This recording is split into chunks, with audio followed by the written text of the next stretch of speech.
Welcome in, everybody, to Sports Talk with Phillip Jordan. I am your host, Phillip Jordan, and thank you guys for checking out this video live on Facebook and YouTube. And also, thanks if you're checking out the podcast form of this as well. I am being joined today by a good friend, longtime guest on all the different kind of shows I've done, Allan Bell over at CBS Sportsline. And Allan, I hope all is well, and I appreciate you coming on the show today. Yeah, buddy, everything's great, man. Appreciate you having me on. Oh yeah, this is different for us. We are live, so I cannot go back and fix it. When I mess up, I am the one at the end of the conversation that usually messes up. So, pretty different thing here. But yeah, man, how's everything going there in Nashville right now? Yeah, it's going. Nashville, I'll say, has had a really brutal kind of weather period this year, man. You know, from the tornadoes, we got hit with the storm last week, so it's been a little crazy, in terms of that. But it's probably the same thing everybody else, listening is dealing with, in terms of the coronavirus and the quarantine, and then when everything is going to open back up, and when we get sports back. Just a crazy time for everybody, man. It's something that we've never seen before, and hopefully we'll never see again. Yeah, which is the power of the NFL. Thank goodness for the NFL. I guess during we are grasping. We want sports. I mean, we want it back, but we also gotta be patient because you gotta do all the right things before that does happen. But NFL schedule is set to be released this week, so that's the NFL. Thank goodness for them. But I guess I wanted to get your thoughts before we really jump into the topics. There's the whole, and I see there's a lot of people discussing with fans, without fans. Where do you stand on that? I mean, are you kind of person like, okay, I understand where we're at right now, so if we do play any of these games, like in the fall with football, I can live with no fans, or does no fans like turn you off at all from watching? No, I mean, it doesn't turn me off. I think I probably feel the same way that most sports fans do. That if it's the last effort, to where we can have sports but we can't have fans, fine. As long as we can have some sports back, I can live with that. Now, of course, I want fans there because I think that we've seen the fans make a big part of it. Like, they're a huge part of sports, and it's hard to watch a game. Basketball, football, whatever, baseball, whatever it is, like, there's no live audience. It doesn't seem like it's the same energy. You know what I mean? So I don't know certainly the answers in terms of science and things like that, but I do know that the NFL is pushing, to have fans and to have, a season, regular, like we're all used to. I think that they have an easier approach than college football will, just because college football, they're tied to schools, which are tied to governments, and it's really more, legalities that come into that. Not to mention that, the players are students, in terms of not being, just employees. So college football have a little bit, more difficult road per se, but, hopefully we can all get it back. We can have, just regular football sports back on again. I think we all want that. Yeah, it is dicier when it comes to college sports, college athletics, because it's all about, one thing, we've heard repeatedly, they have to have the kids back on campus. And then it's just, there's a lot of variables, I think, with college sports, at what they do. NFL coming in, in pro sports, it's a little bit, I wouldn't say easier, but not as hard as it would be for college for them to come back. But, I guess it is a bright spot, something we have had sports related to talk about. Of course, we just got out of the draft a little over a week ago. But The Last Dance, and I mean, you usually talk NFL stuff, but Allan, how have you been digging the Last Dance so far? I love it, man. I thought ESPN has done a great job. It's a story, obviously, that everybody can dig in on, with Michael Jordan, because this is a lot of new inside video and information that even if you grew up during that time, that you just didn't know, at least to that extent. And I think that if you're a storyteller, in terms of putting on a 30 for 30 or a radio show or a TV show, whatever, like, having a story to tell that was pre-social media, and you having the inside video and audio and things like that, like, you're going to win, because it's new, to all of us. So I thought that they've done a great job. I think this past weekend, was probably my favorite two episodes, in terms of Jordan the Kobe part, and then his gambling, like all kinds of different things. I've enjoyed them. Each episode seems to be completely different, but all tying in back to the main focus of Jordan and that final team. Yeah, well, going into it, I was wondering because I know Jordan had a big hand in the production of this because, I mean, he had to give the rights, the NBA to and ESPN, whoever is going to do a documentary to do it. I mean, been holding on to that that footage for 20 years plus here.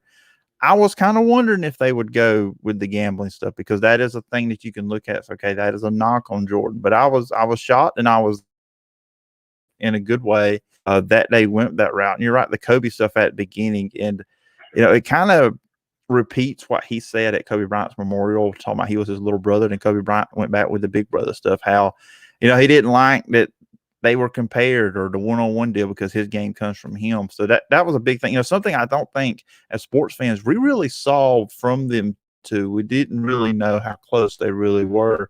So with the memorial a couple months ago, and then now with the documentary piece on Sunday night, we got a good idea how close those two really were. Yeah, we did. We knew the Kobe side. From his years of talk about Michael, we didn't know it this much. But hearing Michael, talk about it, you mentioned it, at his memorial. Obviously, that was, the biggest portion that we'd ever really heard. Michael talk about Kobe. But now we see the inside, and it aligned perfectly with what he had said.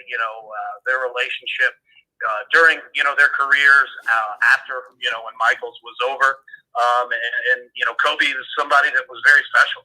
To Michael, and let's be completely honest, there's not a lot of people, that Michael Jordan, holds dear, not only from, a competitive standpoint, but, really as a person, as well. Certainly not going to be Isaiah Thomas. But, no. It just goes to show that Michael had a lot of love for Kobe, which is really cool. Man, I feel bad for these other people on Twitter that had the same name, Isaiah Thomas, that are just getting drilled on Sunday nights these last 2 weeks with the Last Dance documentary. And what's funny to me, the Isaiah Thomas that is being talked about does have a Twitter account, but it was, of course, the other Isaiah Thomas in basketball that's currently a player. And then the other Isaiah Thomas, I think, is a football player. He got attacked on Twitter. So I guess if you have the name Isaiah Thomas these next few weeks, just get off Twitter for a little bit because you might be targeted with some aggressive Jordan fans. Yeah, you're definitely going to be targeted. I always do find that part funny. Like, you look at the NFL, like Brandon Marshall, linebacker with the Broncos. It always catch heat for, Brandon Marshall, the wide receiver. It's really funny, and I like the guys that, can take it in with a grain of salt because they understand, what's going on. So they kind of make it a joke, and kind of make fun of it. It's funny, man. I like that. Yeah, I guess, and one thing I have taken away from this, and you can see, and you knew Jordan, the competitor, was on the extreme side. There's never been anybody in the NBA like him. Very few people in pro sports altogether with the competitive of Jordan. But just how he held grudges, like the Clyde Drexler stuff, like just because he was being compared to Jordan because he played the same position, he showed out that first game in the 92 finals, 36 points in the first half. And then the Tony Kukoc stuff, even though really him and Scotty's problem wasn't with Kukoc, it was with Jerry Krause. But like Jordan said, he couldn't play one-on-one he couldn't go up against Krause. So Kukoc he did. It's just the grudges. And I think, and it really got illustrated a little bit, I think, on Sunday night. If he didn't have one with you, he would make one up just to get that edge over you. Yeah, he definitely did. I mean, I love that, and go back to before these started airing. We heard Michael Jordan say, I'm a little nervous, because I think people are gonna, look at this and think I'm even, a bigger jerk, than I am. And I think that, not many athletes can get away with it. Not that Jordan did anything bad. I mean, the guy is just, he's competitive. And what I love about him is that when he steps on the court, like, he takes the game seriously. He takes winning seriously. And that's what you want. I mean, this is pro sport. It's not high school. It's not, junior high, anything like that. Like, this is pro sports. This is the NBA. This is what you're here to do. You know what I mean? So he definitely took it seriously. You could tell it meant something to him. The game meant something to him, and disrespect meant something to him. So I love it. And like I was saying, not every athlete could get away with it, but Jordan could, and he does, because I think everyone going into this, that's what we like about him. That's part of the Jordan brand, is that he did whatever he had to do to win, and that's all that mattered. And we love that. You know what I mean? Like, he's the ultimate winner, and we love everything about that. It's got some of that, old Bear Bryant, type in up to where we're going to win, and this is what we're going to do. We don't get those guys, very often in life. You might get 1 to 2, in your entire lifetime. So it's cool to be able to watch this and kind of celebrate it, because we're just not going to see another Michael Jordan again. Or not. I mean, you can compare the guys to them and all that stuff, but yeah, there's never going to be another Michael Jordan, because it's more than just stats, and it's even more than the 6-0 in the finals. It's an attitude, it's a work ethic that no one other than Jordan we've seen. Now, I do wonder at the end. This is where I'm going to close on the Last Dance conversation.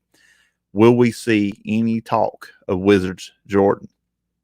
That's a great question. I mean, I think we will, because that's part of the story, and I know that, this is in particular just the end, of the Bulls, but I think if you are a director, a producer, that's part of the Jordan story, so I think that we'll see something of that, but, again, this is focused on, the Last Dance, with that Bulls team, so we might not. I mean, they might not dig into it, and if I'm the director, there's nothing wrong with holding on to a little bit of content that you can create something else, in 2, 4, 5 years.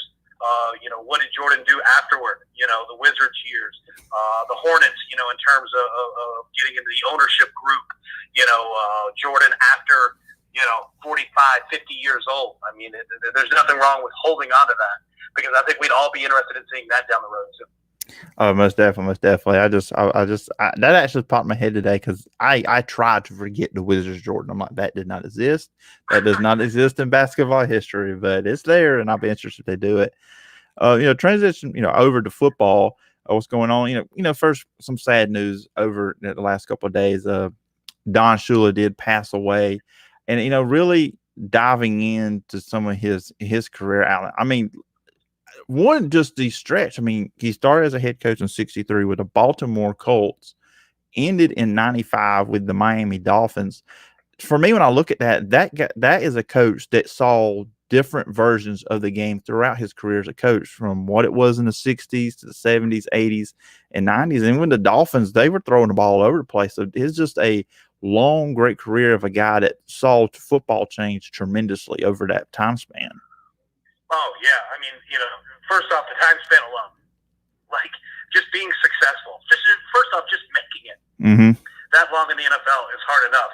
And he went, he had 32, 33 seasons and only had 2 losing years. I mean, that's incredible, right? And we look at the records that he posted, which ones are never going to be top, right? So the 72 Dolphins going undefeated. At some point, I think that might be top. The Patriots certainly, had a run at it. But, that's hard to do, especially with more games, coming on the schedule. So we'll see, if anyone's ever to do that. But you look at, he took 5 different quarterbacks to Super Bowl appearances. No other coach has more than 3. I don't know if that's ever going to get top. I mean, that is so insanely difficult to do. And then you look at, like you said, like the stretch, the how long that he coached in the NFL. Think about this: when he broke the record for the most wins all time in the NFL, do you know who the quarterback was of that game? Because he's a NFL head coach right now. I saw your tweet. I'm gonna let you tell the audience. Yeah, it's Doug Peterson, the head coach of the Philadelphia Eagles. So think about this: this guy was in the NFL long enough to coach Johnny Unitas and Doug Peterson, and he took both to the playoffs, right? Like, that's what's incredible. That's how long this guy was in the NFL. It's just amazing, the run that he had, and you saw, after his passing, how many people, legends, current players, Roger Goodell. I mean, everyone seemed to release a statement, some thoughts, feelings. in regard to him. You can't write the story of the NFL without Don Shula. Almost definitely. I mean, and you look at, okay, will anybody ever catch him when wins? 347, that's counting the playoffs, 328 just regular season. And the thing I think is never going to get broke. I mean, that's the undefeated season, the 72 team. And, the Patriots came close over 10 years ago. I have a hard time seeing anybody catching that. I mean, it's more games for one, and now we're going to get a 17th game added in to the regular season. I just find it just seems, and with all the parity in NFL too, I just find it's going to be very hard for somebody to try to do that. I don't think I don't want to say no one can. It's impossible, but it just seems it's going to be a difficult task for anybody to knock the 72 Dolphins off as the only undefeated team. Oh, it's going to be almost impossible. Like, I'm with you. Like, it's so much more difficult now. The NFL is better now than it's really, ever been. There's competition, built into the rules in terms of how the draft is structured, salary cap. It's really built to where everyone should have a competitive chance to be good. If you look at the playoffs last year, okay, so the divisional round, there's 8 teams. Okay, so from the 8 teams that were in the 2018 divisional round, that's the Kansas City Chiefs. So you had 7 teams turn over in the playoffs of the divisional round. And what I mean by all that is that it's just hard. It's hard to win in the NFL. Teams, can get good very, very quickly. It's going to be hard to go 17-0. And then when you do it, you've got to go into the playoffs, and seemingly you're going to have to win, 2 playoff games and then the Super Bowl. I mean, it's just going to be almost impossible to go 20-0. It's very difficult.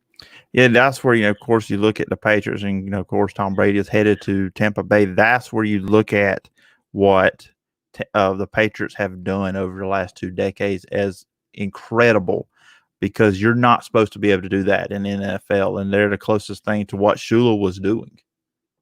Oh, God. I mean, I don't think it's appreciated enough because enough time hasn't gone by for what the Patriots have done in this run. First off, Tom Brady, if you break down his numbers, he's had 2 Hall of Fame careers, legitimately. Mm-hmm. Like, he's had 2 of them.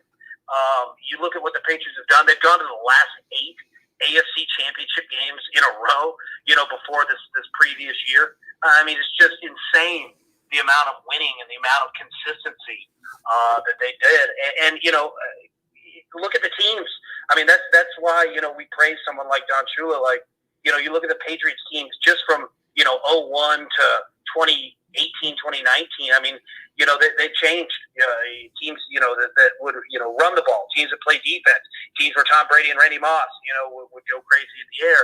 Same thing with Shula. He would run the ball in the 60s, run the ball in the 70s, and then he was in a span with Dan Marino where he just, threw the ball all over the field when nobody was really doing that. I mean, what the Patriots have done is just incredible. Now the big question comes, does it continue without Tom Brady?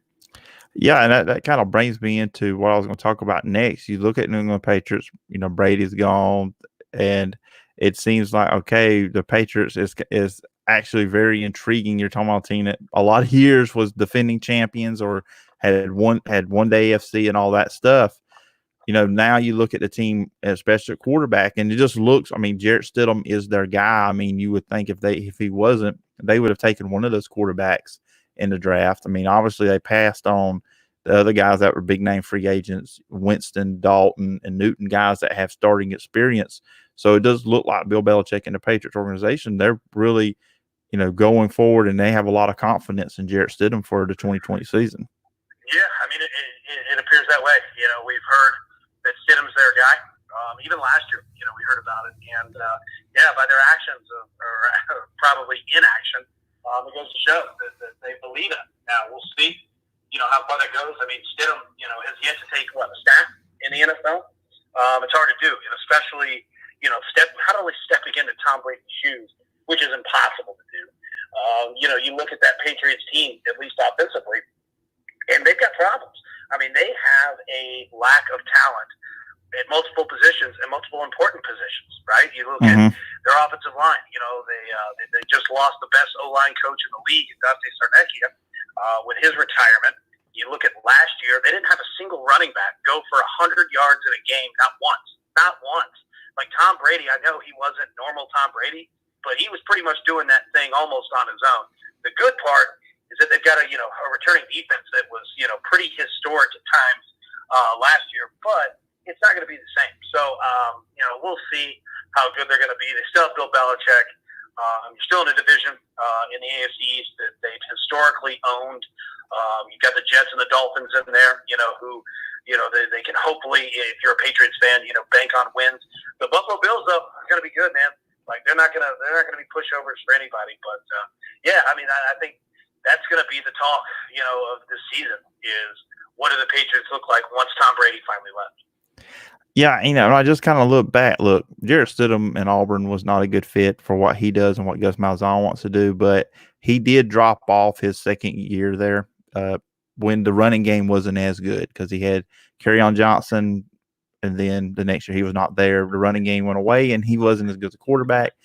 And a trait he had in college was running away when he thought pressure was there. He got out of the pocket too quick sometimes. So that's for me. But you can tell when he was on at Auburn, man, he was slinging it, and he does throw a good ball. So he does show signs of why the Patriots would want him, and he showed that in the preseason last year. So I guess for me, not really negatives on Jarrett Stidham, just some stuff I want to see if he cleaned up from college when he does get to start in the 2020 season. Oh, totally. I mean, and that's fair. You know what I mean? Like, there are good quarterbacks that came out of college that didn't make it in the NFL. It's hard. It's hard. Mm-hmm. It's one of the hardest, jobs in the world is to play quarterback successfully in the NFL, and that's with good players around you. I'm with you, man. Like, we won't know until we know. These things take time. It's going to take time for him to get comfortable and get comfortable with the receivers out there. I just can't wait to see it. It's going to be fun. Oh, yeah, absolutely. And lastly, I want to jump into the team right there where you're at in Nashville, the Tennessee Titans. And just kind of looking what they've done this offseason, it really looks like, hey, let's just get everybody back together from last year. We went on a good run. Of course, they re-signed Ryan Tannehill, franchise tag on Derrick Henry. I like that. I don't know how I would like to get your thought. I like the Vic Beasley signing, get a pass rusher there. But when you look at what the Titans have done here in the offseason, where do you think they're at going into the 2020 season? Yeah, I mean, I think you nailed it. That the Titans realized that they're a pretty good team last year, and the more cohesion that they can keep, the better. The big questions really are going to be on the defensive side of the ball. They traded away Jarrell Casey to the Denver Broncos, who was a big part of that defensive line, and already where they were looking for help. For an edge rusher.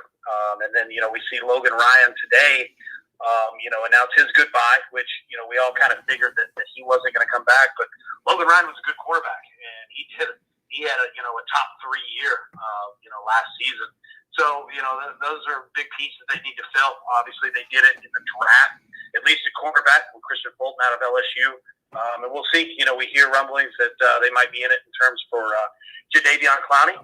But, more to the bigger part is that, the Titans really are trying to replicate a lot of what they did last season. And why not? You had the best running back in the league in Derrick Henry. You had arguably the best offensive rookie in the league in A.J. Brown. And wide receiver Ryan Tannehill had a great year as well. You don't have to rewrite the entire equation. Just try to add pieces to it. Yeah, for me, and I don't know how much this gets brought up, but I just was kind of looking at it. And, when you think about the Titans last year, they had a great luxury there. Marcus Mariota, of course, started the season as quarterback. They could go to Ryan Tannehill, but now if injury was to strike, we hope not. I look at the backup quarterback situation there in Tennessee. It's not as good as it was last year, obviously. You don't have a guy behind Tannehill with really inexperience. You have Logan Woodside, I think the most playing experience professionally he's had was in the Alliance of American Football. And then you got Cole McDonald, rookie, coming out of Hawaii. So that's something I looked at. I mean, it's probably not a big talking point, but just kind of interesting when you look at the backup quarterback situation versus what it was last year for the Titans. Oh, it is a big talking point. The Titans are hoping, Ryan Tannehill's the guy, and they don't have to really worry. about injury. But again, I don't know if Ryan Tannehill has started and finished an entire season in his career. He's had injuries before, and we just saw last year how important the backup quarterback position is. So I think that they'll still address it. It might not be soon. It might be in training camp, because we might see teams release a few more quarterbacks. We might see a Jacoby Brissett get moved out from Indianapolis. Who knows? But no, I mean that's a fair topic and a fair question, because that position is very, very important. You need to have a quarterback, because if you don't, good luck. We saw the Steelers last year; they had one of the best defenses in the league, and if you can't score, you can't score, man. You're in trouble. Oh yeah. You got to have that quarterback, and even with Tannehill, in the playoffs, he didn't throw for a lot of yardage. But what I took from him, especially in the first 2 playoff games, he made key throws when they needed him to make them. I mean, that was all about Derrick Henry in the offense. But what just the clutch throws he would make in those 2 games, that's what I think, set him apart. Why he was over Mariota, because he was, when he needed to be really good, he was. Oh yeah, and I think it just reached a point with Mariota where teams knew that he couldn't throw the ball, and they would just load the box up, because Mariota in the passing game literally wasn't a threat. I mean, you go back to that Broncos game, they got shut out. That was bad. I mean, it was just horrific looking football. So Tannehill being able to keep defenses honest, really led to Derrick Henry and to everybody succeeding. So yeah, that's what they're banking on again this year. All right, and one more thing before I let you go. I do have a listener question that was watching live on Facebook, and Timothy Ward wanted me to ask you, this was actually was one of the topics, so it does kind of work. So I had a little prep work for this question. With the Cowboys signing Dalton, does it put pressure on Dak to sign? A little bit. I don't think necessarily a ton. Even though the quarterback market is slim.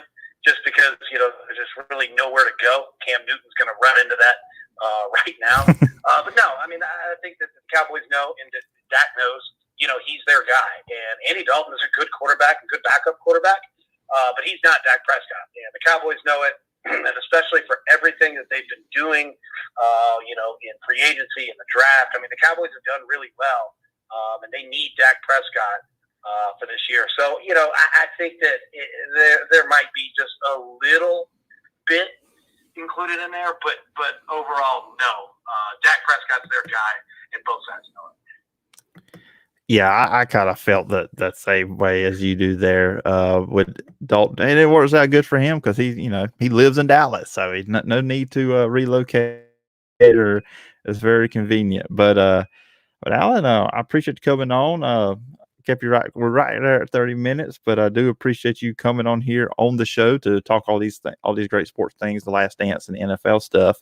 And if the people out there listening right now wanting to follow you online, where can they find you? Yeah, definitely, man. I appreciate you having me on. You can find me on Twitter at Allan Bell 247, or anywhere on Sportsline, sportsline.com, CBS Sports, you name it, man, all over there. So yeah, appreciate everybody listening, and appreciate you, buddy. Thank you so much for having me. Oh yeah, it's always glad to have you. And everybody, thanks for joining in on the show. And you guys follow me on P Jordan SEC, and I'll talk to y'all guys next time. Thanks, buddy. All right.